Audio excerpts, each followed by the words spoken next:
Vamos falar desse grande homem levantado por Deus, Martinho Lutero.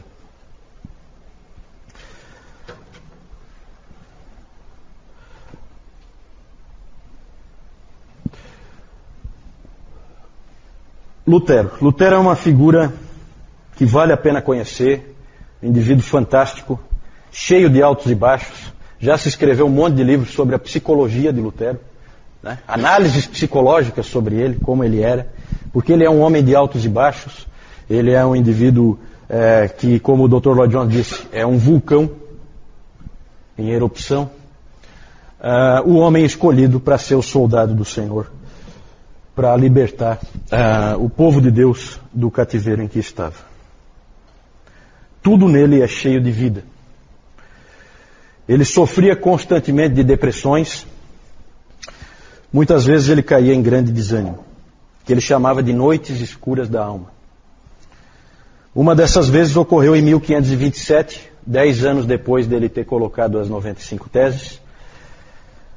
Ele começou a ter uns problemas de saúde muito sérios, tinha tonturas, tinha desmaios. E também, nessa época, a peste negra atacou Wittenberg e alguns professores, alunos morreram, alguns saíram, ele foi o único que ficou. E no meio daquele clima e coisa, ele então teve um processo clássico de depressão espiritual. E numa carta para o Melanchthon, grande amigo dele, ele escreveu o seguinte: completamente abandonado por Cristo, eu trabalhei sob as vacilações e tempestades do desespero e da blasfêmia contra Deus. Passou-se o tempo e ele escreveu, depois de algumas semanas ele escreveu: finalmente, por meio das orações dos santos, Deus começou a ter misericórdia de mim e tirou minha alma do inferno profundo. É típico do Lutero, é um indivíduo vivo, certo? Quando Lutero saiu, nessa época aqui, quando Lutero saiu desse momento, dessa noite escura da alma, em 1527, ele então escreveu um hino. Ein feste Burg ist unser Gott. Castelo forte é o nosso Deus. Certo? Que representava aquele momento que ele estava vivendo. Vocês conhecem, né? O hino, às vezes o Moisés e o Márcio colocam para nós aí: castelo forte é o nosso Deus, espada e bom escudo. Né? É assim que ele começa. É um hino de guerra, porque esse cara é um soldado. Pode ter certeza disso. Uma biografia recente do Lutero, o título é assim: Lutero, um homem entre Deus e o diabo. Isso aí realmente tem muita razão de ser. Esse castelo forte é nosso Deus, ele se inspirou no Salmo 46:1. Deus é o nosso refúgio e fortaleza, socorro bem presente nas tribulações. E o hino, vocês podem ver uma outra hora com calma, nós não temos tempo aqui. É um símbolo perfeito da vida desse grande homem. Ele tinha um grande inimigo. Já aparece no hino, né? Com fúria pertinaz, persegue Satanás, com artimanhas tais e astúcias tão cruéis, que iguais não há na terra. Esse é o grande inimigo dele, Satanás. Né? Por isso que ele é um homem entre Deus e o diabo. Quando ele foi convocado para comparecer diante do imperador, em Worms, ele já estava excomungado pelo Papa. Os amigos dele tentaram impedir ele de ir. E então ele respondeu para eles: eu vou até lá, mesmo que eu encontre tantos demônios quanto o número de telhas nas casas da cidade. E ele foi realmente. Porque eles temiam pela vida dele, né? Vocês sabem o que se fazia normalmente. Nós temos a história do Jan Hus, que nós vimos no domingo passado. Né? Não está tão longe. Então, em 1521, ele foi intimado a comparecer à dieta ou ao concílio de Worms, em alemão. É o nome da cidade. Ele tinha nessa época 38 anos, estava excomungado e ficou frente a frente com o imperador de 21 anos, Carlos V. Lá ele fez a sua famosa declaração: a menos que eu seja convencido pela evidência das Escrituras, ou por plena razão, já que eu não aceito a autoridade do Papa ou dos concílios sozinha, visto que está claro que eles frequentemente erraram e se contradisseram.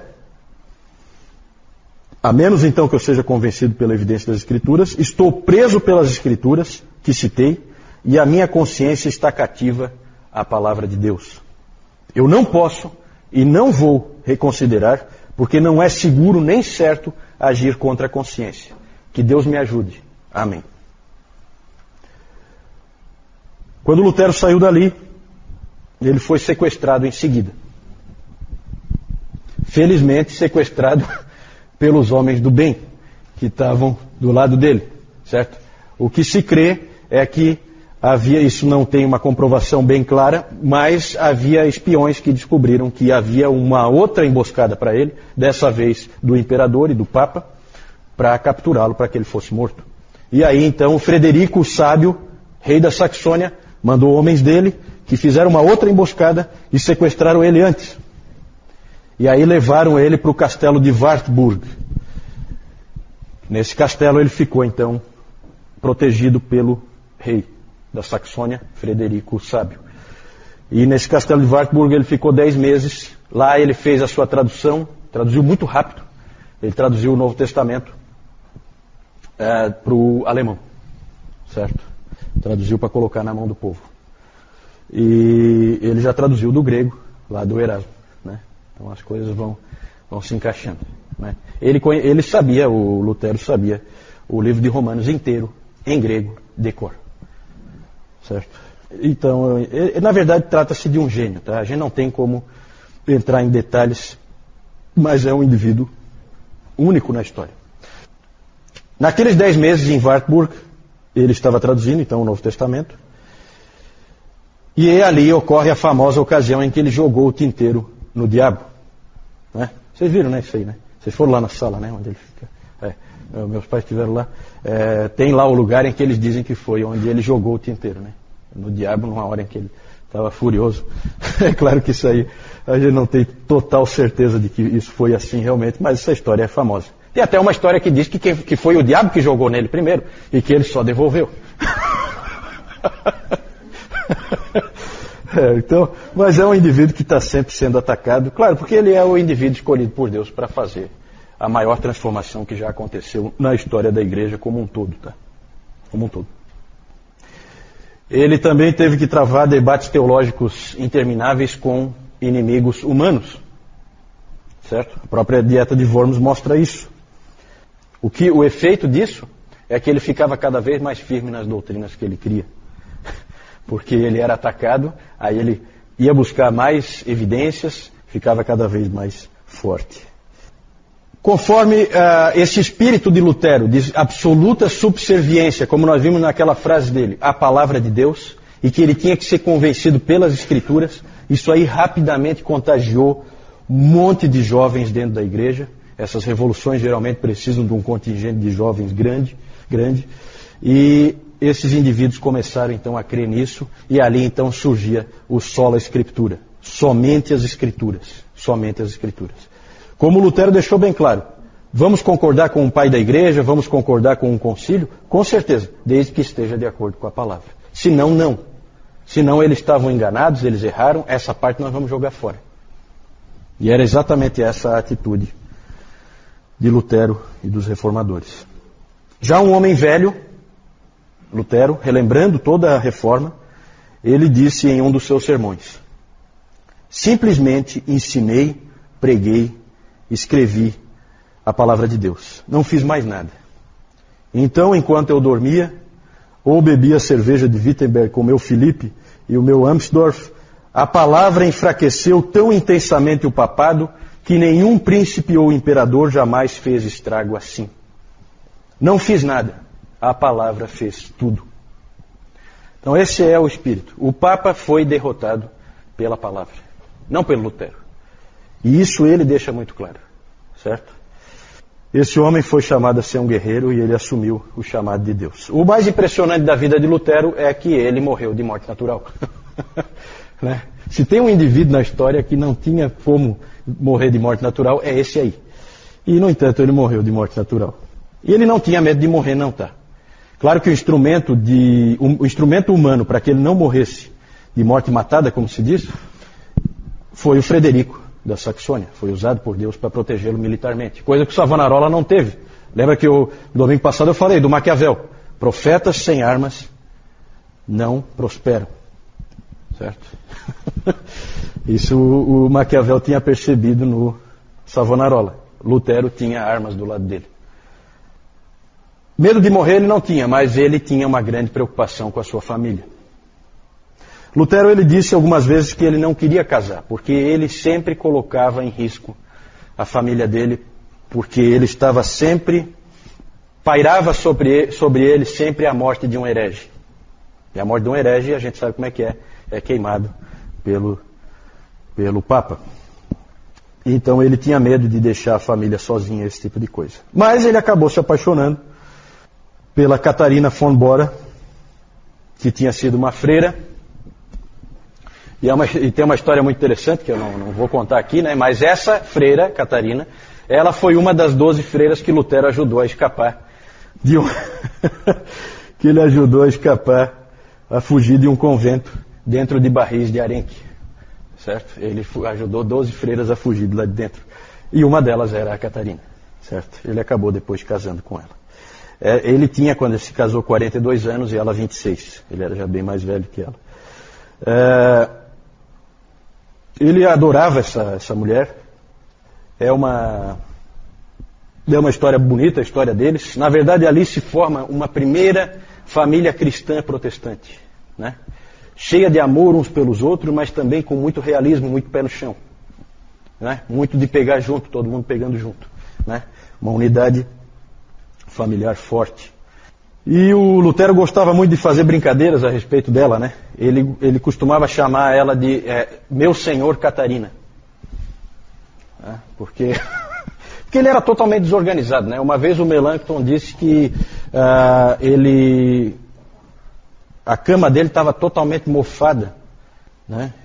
Ele dormia num ambiente insalubre, assim, porque ele não cuidava de absolutamente nada.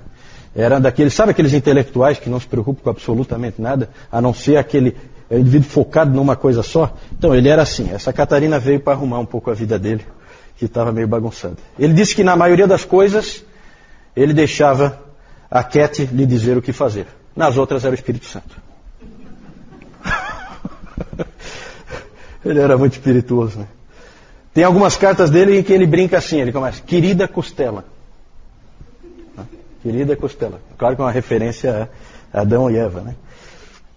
O maior tributo de amor, provavelmente, que ele fez a ela foi ele ter chamado o livro de Gálatas, que era o livro que ele amava tanto, ele chamou o livro de Gálatas de Minha Cat. Lutero disse que o casamento é a escola da santificação. Ali você aprende quem você realmente é e ali você é trabalhado por Deus. Ele fez muitos comentários sobre essa escola. Ele tinha uma família maravilhosa, eram 5 filhos, foram 5 filhos, 3 rapazes e 2 moças. Ele amava seus filhos profundamente, ele os ensinou e também aprendia com eles. Tem muitas histórias do relacionamento dele com os filhos. Eles confiavam profundamente nele e ele também aprendia lições com Hans, Magdalena, Martin, Paulo e Margareta. Quando a sua filha de 13 anos, Magdalena, morreu em seus braços, a fé dele falhou. 13 anos de idade. O historiador Steve Osmond disse, não sei de nenhuma outra ocasião na vida de Martinho Lutero em que sua teologia e fé não foram páreo para os inimigos que o ameaçavam. Ele desafiou o imperador e os príncipes alemães e diversos papas. Ele amaldiçoou e insultou o diabo. A sua teologia só lhe falhou verdadeiramente na morte de um filho. Lutero sofreu nessa época como nunca. Por fim, ele foi capaz de dizer, é tão estranho saber que ela está feliz no céu e eu tão triste aqui. Deve ser realmente uma coisa horrível. Quando a outra filha dele, Margareta, 2 anos depois, também parecia que ia morrer, ele disse que não ficaria tão bravo com Deus dessa vez, porque ele já tinha aprendido a lição. Mas levou um bom tempo para Lutero voltar a confiar e a amar a Deus novamente. Lutero também cometeu erros. Ele tinha dito, uma vez, que o cristão era simul justus et peccator. Ao mesmo tempo, justo e pecador. É assim que é o cristão. Ele é justo e ele é pecador. Ele é as duas coisas. E ele cometeu erros na vida dele. Ele disse também uma vez que o cristão sabe e sente 3 coisas a respeito de si mesmo. Somos sempre pecadores, estamos sempre nos arrependendo e somos sempre perdoados. O professor Calhoun, quando vai falar dos erros de Lutero, ele diz assim, que se o Lutero estivesse ali sentado, Lutero diria assim, ele diria assim, erros não, pecados. Porque Lutero gosta de colocar as coisas como elas são, né? Mas ele teve alguns erros, eu não vou entrar em detalhes, mas só para vocês saberem, né? Ele não é diferente dos outros personagens que a gente conhece, inclusive da Bíblia, que sempre tem os seus defeitos e os seus erros, alguns graves. 4 coisas principalmente foram grandes erros dele. A sua participação na Guerra dos Camponeses, em que ele apoiou o uso de armas para conter os camponeses. A recomendação de bigamia secreta a Filipe de Hesse, essa não ficou bem clara. A sua atitude para com os judeus, bastante negativa. E a sua linguagem em modos grosseiros. Esse aí é típico dele, né? Ele era muito grosseiro na maneira de falar, né? Na verdade, era comum no meio em que ele estava que as pessoas falassem daquela maneira, e ele falava também.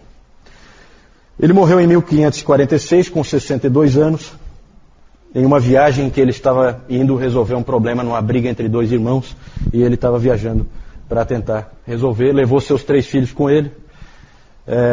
Tem as cartas que ele mandou para Cat enquanto ele estava viajando, muito interessante do que eles faziam e tal, muito bacana.